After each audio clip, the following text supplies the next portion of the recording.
Now will we see the magic?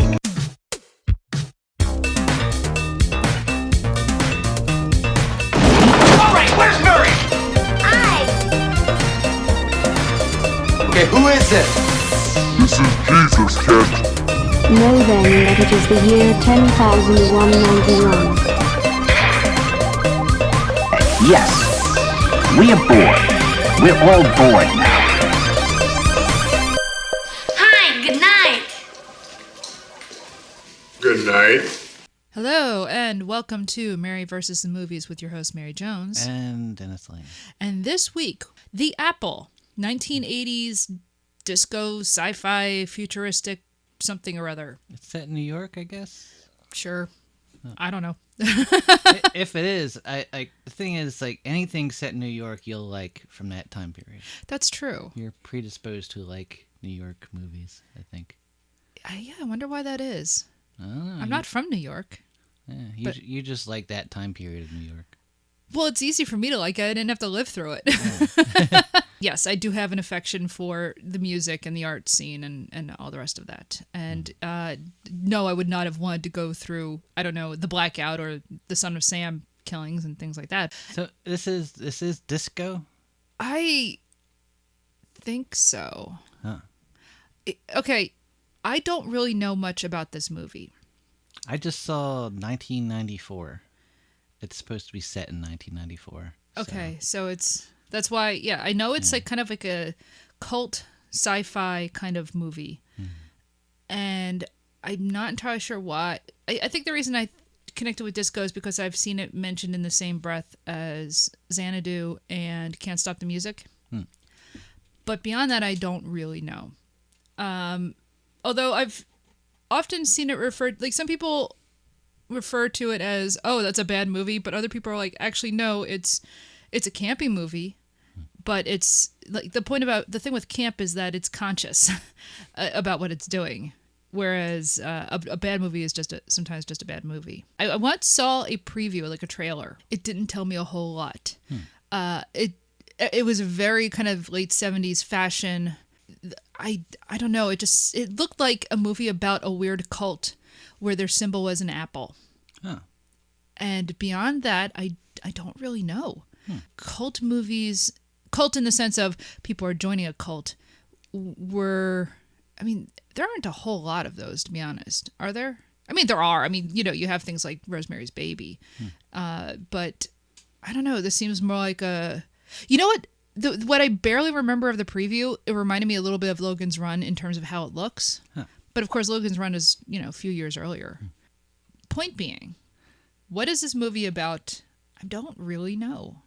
My impression, without having seen the film, is this is more camp than pure bad movie. Like they know what they're doing is over the top. And the idea is some sort of, I don't know, satire of something. But of what, I'm not entirely sure. I don't really know a whole lot. I just know that visually it looked kind of interesting. So what was Can't Stop the Music about? Can't Stop the Music was the origin of the Village People. Extremely loosely. In fact, I'm sure there's nothing historical in Can't Stop the Music, but it's a fun movie. Yeah. If you're up for that, or at least it was fun when I saw it. I don't really remember a whole lot about it other than the scene of them jogging through the YMCA, singing YMCA, and nobody had any clothes on. Yeah, that made an impression on me.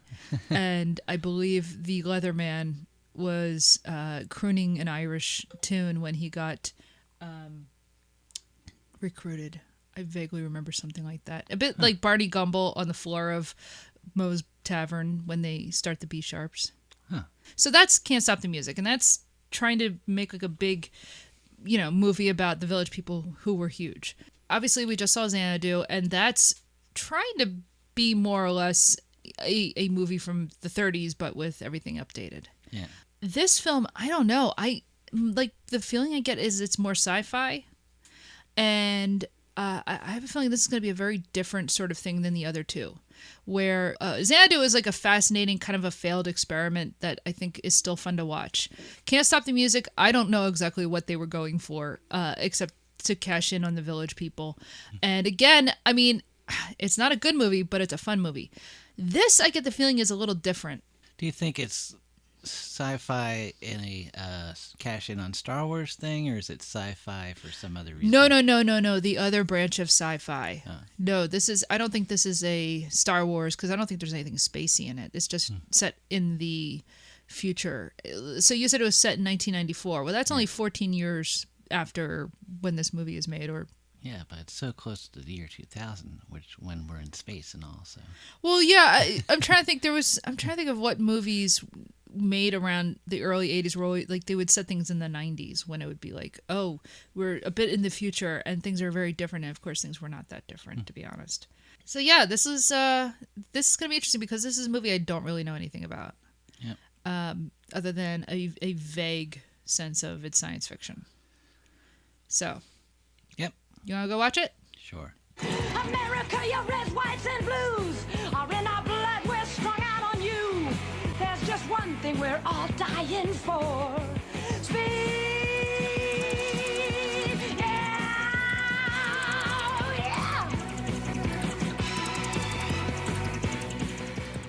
So this is the plot, according to Wikipedia. In an uncut two-song prologue of the film called Paradise Day, Mr. Topps creates heaven and carves the first human, Alfie, out of a rock, sending Alfie to Earth to meet BB. There is nothing in the film about that. No. Referencing it, nothing. Never. It never shows up. There is no reason to think that's the beginning of the movie, because the movie we saw starts at a concert. And so we were like, did we miss something? Did we? Because we read that and we're like, yeah. Well, wait. So we're like, okay, we're not going to do it this week. We're going to find the real cut. Yeah.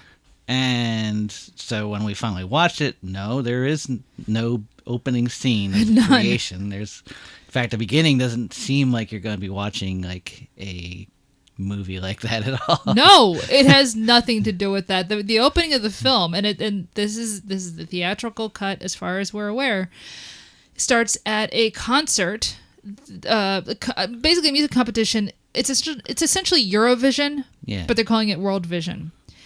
And this is probably at a time when Americans didn't even know what Eurovision was. Oh, exactly. This was my first indication that this was not a film made by Americans. Mm-hmm. Our protagonists are Canadian. They're from Moose Jaw, Canada. Moose Jaw. Right. And they're in a essentially Eurovision competition. I'm like, none of this was made in America at all. Everybody's supposed to have, North American accents, but that's obviously not the case. And of course, it turns out that, and I found this out as we're watching the opening credits, it's a Cannon Group film. Yeah, that was my first indication that we're in for a wild ride. Cannon Group, if you aren't familiar, they are like one of the ultimate B-movie production houses. They were started by, I guess, like an Israeli brothers team, one of which I think is the writer and director of this film. Menahem Golan is his name. Your Hebrew is impeccable. Thank you. Golan is kind of an, I don't know if you want to call him famous or infamous Israeli producer director, because he started out working for like Roger Corman, and ended up, I guess, starting the Cannon Group. And Cannon is known for, some stuff is well known or well regarded, and some stuff is the trashiest of trash. I think we're going to have a few more. Oh, I think we they are. Did Cobra. Yeah. Death Wish. Yeah. Joe, the infamous Peter Boyle film I was talking about a few episodes ago. Yeah. But they also did Breakin' and Breakin' 2, Electric Boogaloo. And the word boogaloo is important. It comes out of this film too. I just have the feeling this Golan guy was obsessed with the word boogaloo, because the satanic figure of the film is Mr. Boogaloo, who is the head of Boogaloo International Music. Right. Yeah. He is the head of this music conglomerate. He is a music producer, talent finder. He is secretly running the Eurovision style competition that our heroes play at. He is eventually, throughout the film, you get to the point where it turns out they are the head of a totalitarian government that rules the planet. Yeah. You know, it starts off with just a little bit like The Wall. See, and I've never seen The Wall. Oh, okay. It's the same plot, basically. Yeah. The thing is with this movie, there's a lot of movies it's like. Yes. Because it's so general. You know, it's a lot like Logan's Run. Mm-hmm. It's a lot like Rocky Horror Picture Show. It's a lot like Xanadu, I guess you could say. It's a bit like Xanadu. In fact, if you go to try to buy this movie on, our own Mr. Boogaloo, Amazon's website, right? You will get kind of a package deal. Buy this, buy Xanadu, and buy Can't Stop the Music. Yeah. So knowing that, it was the reason why I assumed this was some sort of disco musical, and it's really not. No, in fact, there's kind of only one disco song. Yeah, there's some heavy choreography. Yeah. But it's not really a disco film. As I was watching, I just thought, this is like if Jim Steinman wrote like Cabaret and wanted it directed by John Carpenter and choreographed by Bob Fosse. Now, it's not as good as any of the things I just described, because that would be an amazing film. But it wants to be that, and I appreciate its desires. It definitely swings for the fences. It does. And I really think that it tries so hard, and I see what it's doing, and I want to at least give it a pat on the back. Yeah. Because those are good goals to have. It's got things in there that look a little bit like Escape from New York. Mm-hmm. Oh, you were going to say something. I was just going to say, 90% of the movie, you tried. Yeah. 90%. We'll talk about that 10%. Yeah, that is one hell of a 10%. Oh my God. When it wants to, it is a visually insane film. So the music, again, so when I say Jim Steinman, for those who don't know, he wrote Bat Out of Hell. Oh, okay. And Total Eclipse of the Heart. Right, yeah. And, he has this very, very melodramatic music. Operatic. Yeah. He's sometimes reaching back to the 1950s, and there are songs in this that are definitely... In the 70s, you had a lot of people going back to the 50s for like the way that they wanted to write certain songs. You can hear that in this film as well. So do you want to talk about what the movie is about? Yeah, so what the movie is about, as I said, we start with this Eurovision-style competition, and the first act up is called BIM, and it's this huge rock act, and everyone is wearing these very futuristic outfits, and, it's highly choreographed. They've got dancers and horn sections, and, everybody looks that sort of mid to late 20th century idea of what the future is, and the future in this case is only 1994.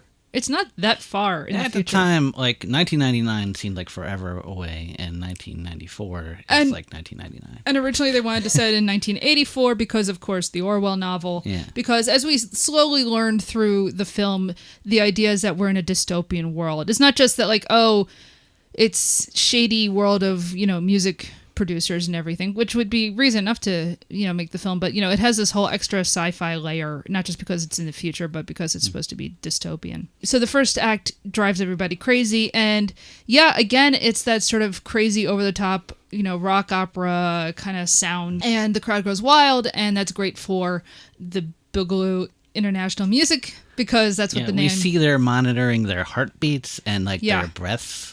And they're all trying to get it to like 150 heartbeats, and that's like Billboard. Well, like me on the exercise bike, it's the goal, but good luck. But they do kind of get. Do they break 150? Yeah, they do at the end. At the very end, they say like 150 heartbeats. Who is the his sidekick? Oh, what's his name? Shakes. His name. Okay, yeah. Shakes or Shaky or something like that. Yeah.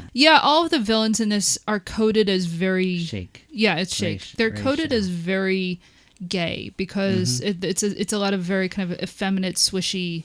Yeah. But all wearing like kind of insane silver lame, big triangle shoulder pads over the top. Shake just constantly looks like Lil Nas or something. The next band comes on. and it is our duo, Alfie and BB, and they sing a very saccharine AM Gold sort of love song. Yeah. At first, people start booing, but I guess the power of their song, it's called Universal Love, which is just the worst title, wins over the audience. And, of course, this upsets Mr. Boogaloo.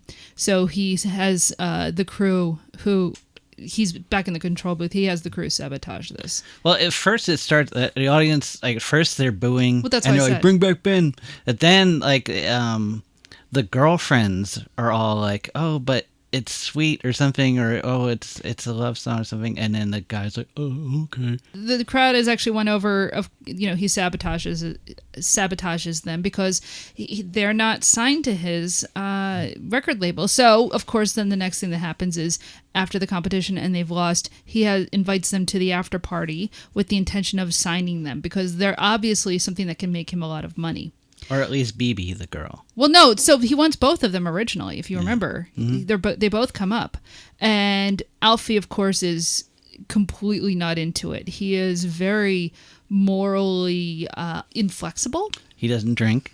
He does not drink. He does not, take pills or any. He's completely uninterested. He does not want to be at this party. And BB, of course, is like, hey, look, they invited us in. This is fine. Let's He's go. the biggest producer in the world. You want to be successful. Yeah. This is what you do. He's just horrified by being there, and she's just like, look, I'm gonna go and have fun and mingle. And so she does that, and she is charmed by Dandy, who is they kind of say that he's Mr. Bigelow's son, but he's also the lead singer of the band Bim. And look, they're all obviously supposed to be devils of a type. Yeah. That becomes clear very, very quickly. What did you call him? You said he looked like Eddie Money. Oh, yeah. Yeah. It could easily be Eddie Money, or it could be Roger Daltrey. Oh, see, now if this was Roger Daltrey in that role, that would have been amazing. Mm-hmm. Sadly, no, it wasn't. But he would have been great in this. He probably used his wig. Yes. Yeah, he does have that. He definitely had that hair. Yeah. She is absolutely charmed by all of this, and Alfie is not. And, Boogaloo tries to get them to sign, and he won't do it. And she will. Because he has these visions of hell or something. Yeah. As he's standing there looking at signing the contract, he just has visions of like earthquakes and darkness and the flames of hell opening up around him. And he runs off. He's like, nope, I am not doing anything like this. And we get like this big musical sequence. Is it called Do the Apple? I think it's just called The Apple. Oh, it's called The Apple. And it's this big musical sequence set in hell. And it's the temptation of the Garden of Eden. She is offered a big juicy apple to bite from by Dandy, and there are vampires, there are werewolves, I guess, or some kind of dog people. Dog people. And people are hanging like in the background. And it is just Hieronymus Bosch crazy. It really is. That's the thing. Like, I gotta give this movie credit for like its visuals, and some of its editing is really good. But yeah, like the whole the Apple song sequence is pretty fun, and as you said, it looks like a Bosch painting. Yeah. So yeah, she takes a bite of the apple, and Alfie runs off. She signs the contract, and now she is going to become a star, and she is put through the ringer of becoming a star. And yeah, there's like one scene of her exercising in leather shorts, and like that's obviously somebody's thing. Yeah, and during a reggae song. That's How to Be a Master. Yeah. Mr. Bigelow gets his own song sequence about being a master. It's funny, like there's a part of me that's just like, I don't think even describing what happens in this film does justice to its visuals. Like when they go to sign the contract after the party, they end up having to sit with a circus. A bunch of circus performers. One of which I think is George S. Clinton. Right, yeah. Who is the music composer of the film. Or was he... I think he was the reporter who both. Questioned... No, so he plays both roles. roles. Yeah. George S. Clinton is probably best known for doing the music for Austin Powers. He wrote the Austin Powers theme song. Yeah, so he's not that George Clinton. Yeah. This is not Atomic Dog. That's why he has the S there. Exactly. But yeah, he went on and became like a successful music composer for film. This is just something you really need to see. Like there's a lot of dancing sequences. And yeah, so Bibby becomes a star, and Alfie falls into destitution. He's living in a tenement. Yeah, again, this was filmed, I guess, in Germany, and I don't think there are any Americans in it. Right. Maybe the guy who plays Shake. Mostly British, I think. Mostly British, German, Polish. Like the devil, he's a Polish character actor that actually had a lot of work going from the 60s onward. I think he might have been a Bond villain. Yeah, he was a chess player in From Russia with Love or something. I don't know if he was also a villain or. Yeah, I don't know, but like he did a lot of work. He looks very villainy. Yeah, he's great. Yeah. As you said, he looks like a little bit like he's trying to go for like Joel Grey in Cabaret. Yeah. Yeah. It works. It definitely works because that's another kind of satanic figure. Yeah. And yeah, so Alfie, he wants to essentially save her from this horrible fate of being famous and wealthy and getting laid a lot, and being on pills. I mean, her big breakout song is called Speed, and it's amazing. America, your reds, whites, and blues are in our blood. We're strung out on you. The song's not wrong. Well, it's all about America and speed. I mean, it's kind of like American Woman in a way. Yeah, okay. Yeah, but I mean, knowing how many people I've known who've been on Adderall, yeah, America does run on speed. Yeah. You'd think it runs on Dunkin', but no. Once we follow Alfie in the outside world, once you get away from the world of wealth and privilege and orgies, it's basically a post-apocalyptic hellscape, tenement buildings. Everybody's very poor. We live in it's a police state. Every day there's like an exercise hour where everyone is forced to dance to. Something very easy to film in Germany, by the way, at the time. Well, yeah. As we know from what's the World on Wire? No. What's the Angels one? Wings of Desire. Yeah. Yeah. The film's idea of showing that you live in a dystopian society is A, all the housing is terrible, and B, everyone's forced to exercise every day for 1 hour. Yeah. And, I've been at Wegmans at noon on a Saturday. I've watched, everybody have to stop and stretch. It's not hard to imagine.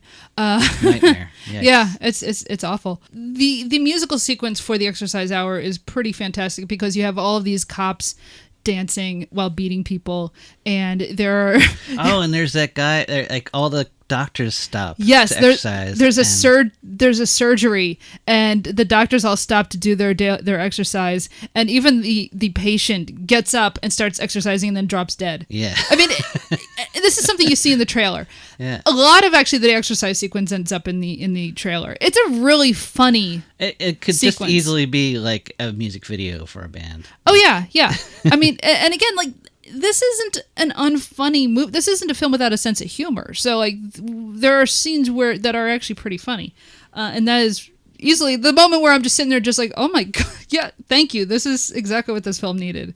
So yeah, we follow Alfie once he decides he's going to go and rescue Bibi from her rock and roll lifestyle, and he goes back to Boogaloo's lair, and he ends up encountering Pandy. Now Pandy is the twin sister of Dandy. And yeah, she's the other singer in the beginning of the film with Bim. And she decides to seduce Alfie. And we see, I mean, what you can only call a disco orgy. It's a bit of a weird sequence because when he is first, I guess, drugged during the sequence, he's basically surrounded by a lot of people in drag or who I might be, I guess the idea is they're trans, but then when we actually see the couples going at it, they're all like straight. So it's kind of like, we can only push it so far in 1980, I guess, and still be considered a mainstream film. And this is my first indication that the film has style but no guts. It's definitely a bit of a homophobic film because all of the evil people are not hetero. Right. I think is the best way to put it. But at the same time, because everything is so glamorous and so much more fun than what comes up later, it's kind of like, yeah, I know they're the bad guys, but they're having way more fun, So as this is happening, Bibi is sort of like reconsidering her whole life, and she's thinking about Alfie and what do I really want? And actually, the whole experience changes Pandy because now she's kind of like, oh, he's so sweet, and all he really wants is a little bit like what's her name in Blazing Saddles? He's too much man for you. Okay, yeah, I'll give you that. Yeah, it's a little bit of Madeline Kahn and Yeah. Blazing Saddles. All right. So Alfie has been ejected from BIM headquarters, and essentially he ends up in a park. And he wakes up, like, I guess after he's been drugged and he's run off. He wakes up in a park, and this old hippie is like, "You're going to come with us." Come with us to the hippie land. Yeah. This dude, it's like, okay, Gandalf, sure, why not? And so he follows him off to a bunch of people sitting in the park all dressed in flannel and jeans. That is probably the most 1994 element of the whole movie, actually. I think they're all swaying then too. Like they're almost always swaying, just swaying back and forth. Like there's that Grateful Dead song in their head like all times. Oh God, no! Please no. Meanwhile, BB and Pandy break free, and she finds him with the hippies. They live in caves. And then cut. And then all of a sudden, there's a cut. What? Next thing you know, we're back to them hanging out in the park, and they've got a child, and he's got a beard, and there's no indication in the film that there's been a cut or any sort of time jump. It just sort of happens because apparently, again, there's a missing scene. Yep. This is a second scene where we're missing part of a song, actually. It's like, what, Child of Love? Mm-hmm. And they cut it off like midway through the whole sequence, where apparently we saw them get married and then they have a kid, and there's all sorts of stuff that's just missing from this movie apparently.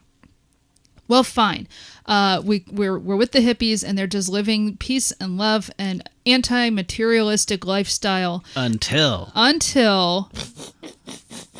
yes, we hear this banging noise, and cops in riot gear come out of the woods to beat the hippies and take BB back because she signed the contract. She owes them $10 million. She owes them $10 million. They're being marched off to. They're all arrested. Oh yes, they're all being arrested. And BB's like, "What are we gonna do?"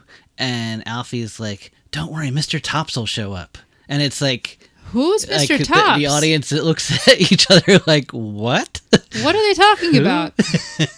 Yeah, so as they're all being like marched off to the gulag or whatever, Alfie's just like, "Mr. Tops will show up," and I'm thinking, yeah, and so's the Great Pumpkin. What are you talking about? But then all of a sudden, a Cadillac. Oh no, it's not even a Cadillac. It's like a BMW, whatever. I think it's a Rolls Royce. Oh, for God's sake. Yeah, well, a Rolls Royce rolls out of the sky and hovers above them like a spaceship. And out walks Mr. Tops, who is also, it's the hippie leader, but now he doesn't have a beard. He's in a white suit. Yeah. And I guess it turns out this is God. Yeah. God shows up and says, "Well, these are my children now. And you are free of essentially Mr. Boogaloo's pollution." He uses the word pollution. Mm-hmm. That's creepy.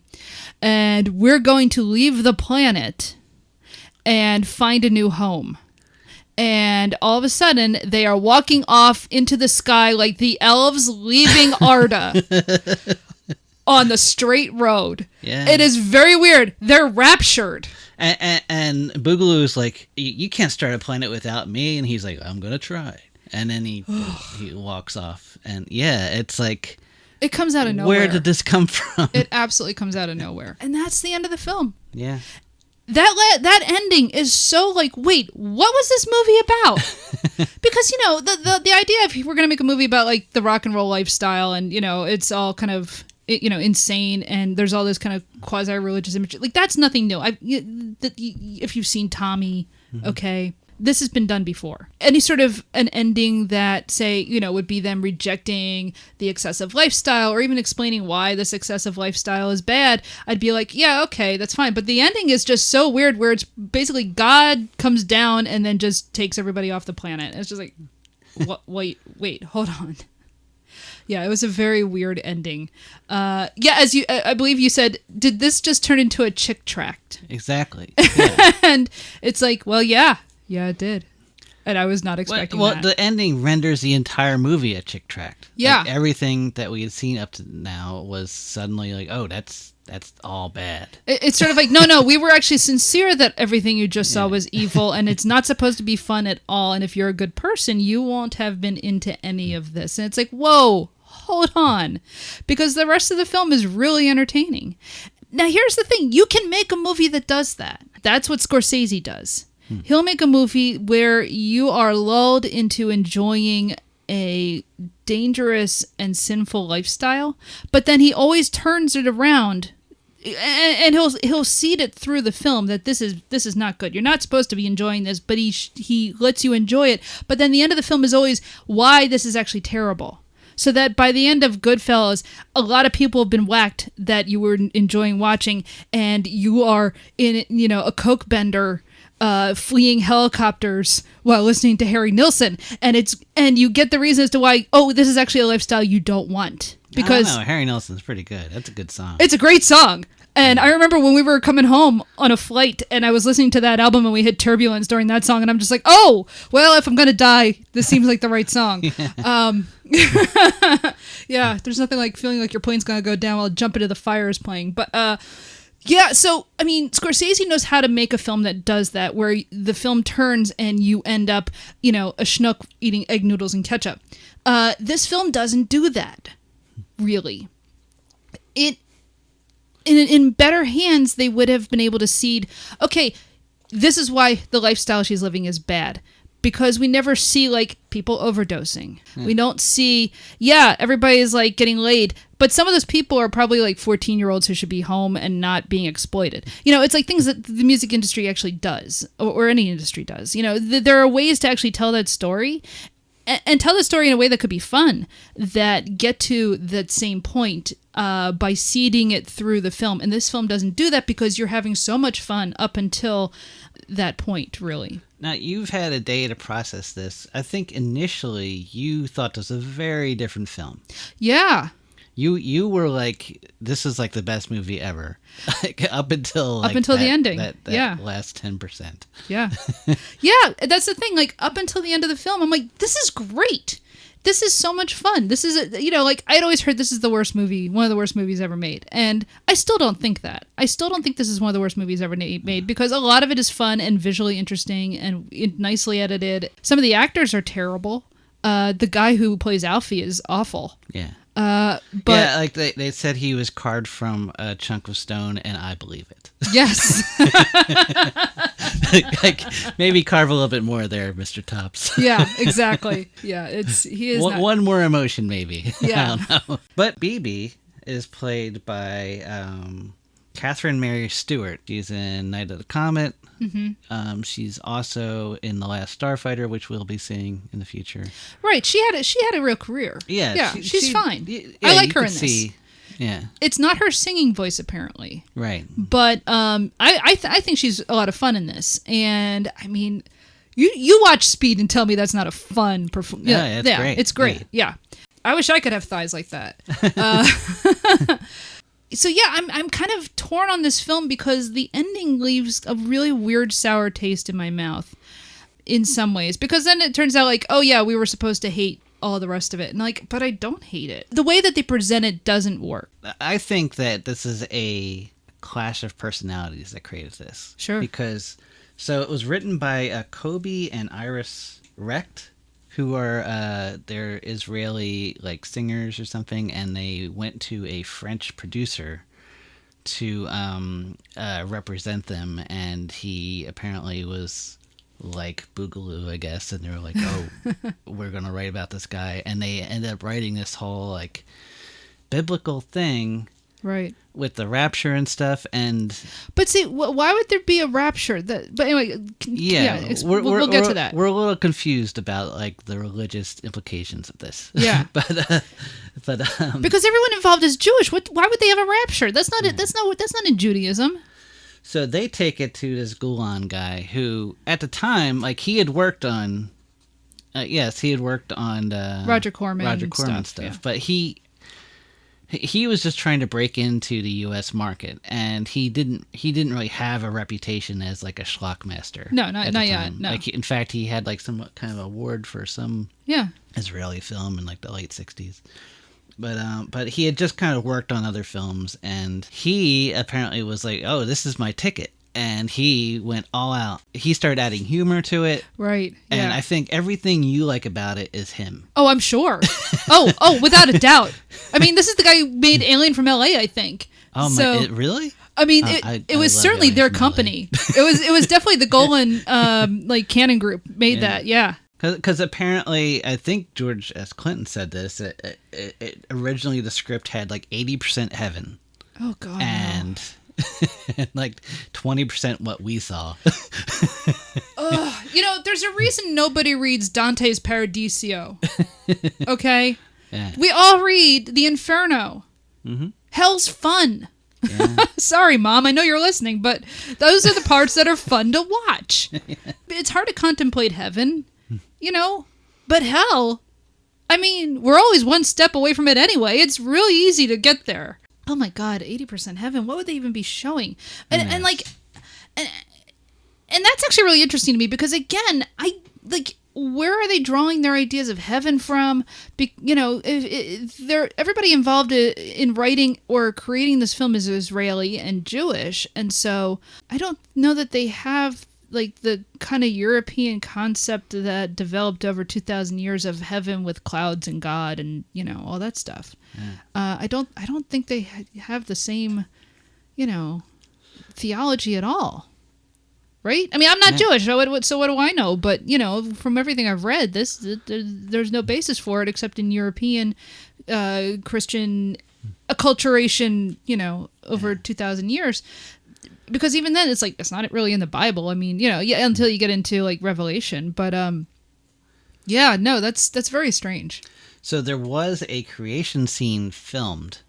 Yeah. That, which is what we said about that was supposed to be the beginning of the film, apparently. Yeah, and this Joss Ackland, who played Mr. Tops, he was talking about it, how there was a dance scene with him and Mr. Boogaloo. Yeah. And also there was a tiger that apparently has escaped. Oh wow! On the set, and there was a brontosaurus that fell over. Oh my God, do I want to see this? I know. Please tell me the footage is out there somewhere. There's a picture of the two of them dancing, and it looks fantastic. It looks terrible. But like I hear Mr. Boogaloo falls into a river, and I don't know if that's intentional or not, but I don't care. So. Now, as to the performances, again, the guy who plays Mr. Boogaloo is great. I mean, I really like him as our Satan figure. Yeah, you know? And so it's a lot of fun. I really wish I could see that opening sequence. You know, I want to see him slithering around because he does a great job in like that Master song. You know, yeah, that's a shame that we don't have that. And you know what? He would have been a better master than some of the other masters in Doctor Who, by the way. You're right. Because he he really fit the bill. Oh my God, he would have been... Oh, the things that we should have had and never did. Yeah, and Delgado was great. Delgado's the greatest, but so yeah, about the film, it's definitely got the same sort of ideas as Brave New World, Logan's Run, where let's narcotize a culture in order to control them, get people invested in drugs and music and sex, and that's a way to control them. On the one hand, you know, if they didn't make it so homophobic, I'd be kind of swayed by their argument. You grind through your lousy day, right? And then you go home and you have a couple of drinks or whatever you do, and you watch some, you know, TV, you watch Drag Race or whatever, and you fall asleep, and then you get up and you grind through your day again. It's a very easy way to control people, is to kind of give them just enough to narcotize the pain of existence. And it is a very effective way of controlling a populace as opposed to just outright brutality. On the other hand, you can then look at the United States where we do both. You know, so like there's a part of me that is actually sympathetic to some of what the film is saying, if that's what it's trying to say. Right? Mm-hmm. And it's a big if. It is a yeah. That is a 3-story if. In evoking like the hippies and the rejection of materialism, it's not entirely wrong. Obviously, this film is not well made enough to make a coherent argument, it's a bit puritanical in how it ultimately gets those ideas across at the end of the film. And that's the thing. Like, it's a 10% puritanical film. Right, but that 10%, you're just kind of like, so what was the rest of the movie? You know, so... Like we were supposed to cheer for that block of wood the whole movie. Exactly. You know, like a better version of this, obviously, is Tommy. You know, not a dissimilar movie in terms of just outrageousness. Tommy is also making some similar points as this. The excesses of the rock and roll lifestyle will destroy a person, and it's great to create cults of personality and to control people and things like that. But Tommy is better made. It's it's one of the great concept albums, and it's obviously Pete Townsend's struggling with his own demons. I love that record. Yeah, sorry, George S. Yeah. Yeah, this is no Tommy. The family dynamic of the devil in this one reminds me of Devil's Advocate. Yes. Like where, he his minions are trying to divide this couple up. Right. To, for his own ends or whatever. And their brother and sister. Yeah. Yeah, so there's a little Devil's Advocate, what are we doing here kind of but even incesty. even that weird background of behind Al Pacino. Yeah. Like there's that weird rock thing. Yes. Like Boogaloo has the same thing, and it breaks in kind of the same way. Oh, you're right. As in that one little dream sequence that Alfie has, whatever he has. Yeah. It's very strange. Like there's so many movies that this is sort of like. Yes. Like yeah. there's moments where you're like, oh, that's just like that, or that's just like Cabaret. That's just like. Rocky Horror. There's a lot like Rocky Horror. There's a lot, there is. But Rocky Horror is a very different film, very different motivation. It's a very similar film in terms of we take these two squares and introduce them to this very decadent lifestyle. But the film is about embracing the decadence. I actually would recommend this to people. I mean, I think you're going to have fun for like 90% of the movie. Yeah. It's visually interesting. I like the music. It's not like the music's not as good as like uniformly good as say Xanadu. Yeah. Like Xanadu actually has like songs that I will sit and listen to. I mean, Magic is a good song, man. Yeah. Like initially we were going to talk about camp. Yeah. And I still think that's important though. It's important, but maybe we should save our camp talk for a better film. Well, no, we can talk a little bit about camp and how it relates to this movie, though. Because I was thinking back on the films we've seen. Yeah. And I know there will be camping movies in the future. Yeah. But like, I guess the campiest one we've seen so far is Pee-wee. Oh yeah, yeah. And. Well, yeah. So you were talking about hard camp and soft camp. Yeah, and. Like mostly I was thinking like we were thinking this was going to be some kind of hard camp thing. Yeah. And then that ending hit us. We're like, oh, this is not this isn't camp, this is kitsch. This is kitsch, but with a lot of camp acting there were people in it that decided they were doing camp. Yeah. And there are people that were doing kitsch, so. Yeah. and it's so in that way it's kind of a failed experiment. Yeah. Because some of the actors are definitely they see what they're doing as camp, and so somebody like Shake or Boogaloo. But with that ending, so the people who wrote it, this is kitsch because they're sincere. Yeah. They, we're actually supposed to be on their side, and as an audience, you really, the rest of the film doesn't set you up for that. Yeah. So it definitely falls more into kitsch. And I kind of feel like that Golan was trying to do camp. I think so, yeah. And he was kind of tied to this story, but like he chipped away at it and kept chipping away at it and just didn't have the last say in the end. Yeah. Do you think there would be a way to have the same sort of ending and be successful as a film? I mean, the ending that they have? Not so much the, Rolls Royce comes down from the sky and, we all, fade off into non-existence or go to another planet or something, but like some sort of like, we're rejecting your society type thing. I don't know. For one thing, you need a better Alfie. You just need someone that you care about at all. Yeah. That is a very good point. Yeah. I mean, like maybe they could pull it off or something, but like, there's a lot, there's lots of movies where the spiritual guy wins or something, and Sure. you're cheering. I mean, like you could say, Indiana Jones. Oh, yeah, no. It's you can definitely make a film that the rejection of evil is the ending you want. It just for whatever reason it just doesn't work here because the lead is not somebody you're rooting for. Yeah. You're rooting for the devil the whole movie because he's a way more fun. And if you make a film like that, that's really it's almost impossible to pull off that successfully and then reverse it at the end. I would be fine with Boogaloo losing. Yes. Yeah. Because he's kind of fun to root against, too. Uh-huh. You'd want to see him squirm and that kind of thing. That'd be great. Yeah. But, Mr. Tops is nobody. Right. He's a non-entity. We've never heard of him. He's suddenly mentioned. He's coming, and there he is. And it's like, what? Yeah.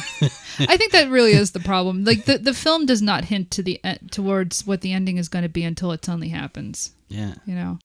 Couple last ideas. What about this film do you think gets 1994 correct? Got hippies. Yeah. So that's what's really funny. So there's some Edie Brickell going on there. So that's actually there's two things in this movie that actually I feel like they did kind of nail something about the 90s. One, ultimately there is a thread of this film that is anti-corporate power, anti-establishment of the 80s excess, the indie and punk movement. A lot of that was about rejecting MTV and hair metal and that sort of excess. To what extent are these hippies straight edge? It would fit the 90s. You could argue that that Mr. Bigelow is MTV. Yeah. Oh no, he absolutely is. No. Because there was a time when people were like, "Oh, MTV is ruining the world" or something, and then MTV stopped making videos, and then Yeah. So now and they're a non-entity. Yeah. But so no, there is something about this that actually gets surprisingly right about the 90s, especially when I was starting getting into music. There was this sense of don't go for the big corporate musical acts. So that actually is not irrelevant. I just don't think the movie does a good job in presenting why you would want to embrace that. The other thing they got right, glow sticks. Oh yeah, I know. So that was the Apple. You can get a hold of us on Twitter. We are Mary VS Movies. You can email us, maryvsmovies@gmail.com. Any comments, questions, suggestions, remarks, forward and write to me, and we will hopefully get to them as soon as we can. Hey, have you been anywhere recently? Yes. Podcast or something? I have been on a podcast recently. If you are not aware or a listener, I was recently on this week, we're recording this on July 12th.